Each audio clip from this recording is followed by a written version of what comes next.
Pushpa trailer అయితే చాలా బాగుంది. ట్రైలర్ చూశాను. ట్రైలర్ అయితే వేరే లెక్క ఉంది. మనం అనుకున్నట్టు లేకున్నా చాలా హైప్‌లో ఉంది ట్రైలర్ అయితే.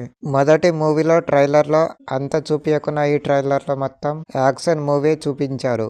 ఈ ట్రైలర్‌లో అయితే చాలా డబ్బు బాగా చూపించారు. ఎందుకంటే పుష్పరాజు దగ్గరికి డబ్బులు ఎర్రచందనం అమ్మిన డబ్బులు చాలా ఉంటాయి. పుష్ప అంటే ఒక బ్రాండ్ అని ఎర్రచందనం పైన హీరో నిలబడి ఈ మూవీలో అయితే రష్మికకి చాలా ఇంపార్టెంట్ రోల్ అయితే ఉందనిపిస్తుంది మూవీలో ట్రైలర్ చూసి. ట్రైలర్లో హీరో మాత్రం తన భార్య మాట విన్నట్టు చూపించారు ట్రైలర్ అయితే.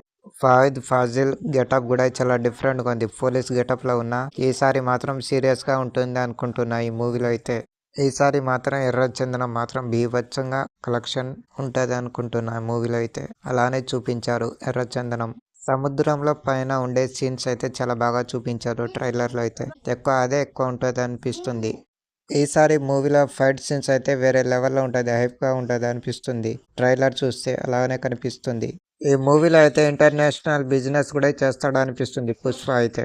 డబ్బు కోసమే ఎర్రచందనం కోసమే బిజినెస్ చేస్తూ ఉంటాడు అనిపిస్తుంది.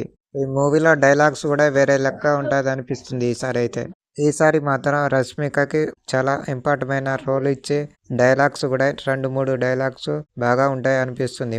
మూవీలో అయితే హీరోకి ఫహద్ ఫాజిల్కి మధ్య జరిగే సీన్స్ కూడా డిఫరెంట్గా ఉంటాయి అనిపిస్తుంది. మూవీ ట్రైలర్ అయితే చాలా బాగుంది. ట్రైలర్ అయితే చూడొచ్చు. మూవీ చాలా బాగుంటుంది అనిపిస్తుంది. ట్రైలర్ చూస్తేనే ఇంత హైప్ వచ్చిందంటే మూవీ చాలా బాగుంటుంది అనిపిస్తుంది. చూడాలి. మూవీ రియాక్ట్ అనే ఛానల్ని మొదటిసారి చూస్తే ప్లీజ్ లైక్ సబ్స్క్రైబ్. కొత్తగా చూస్తే సబ్స్క్రైబ్ చేసుకోండి, లైక్ చేయండి, సపోర్ట్ చేయండి ఫ్రెండ్స్.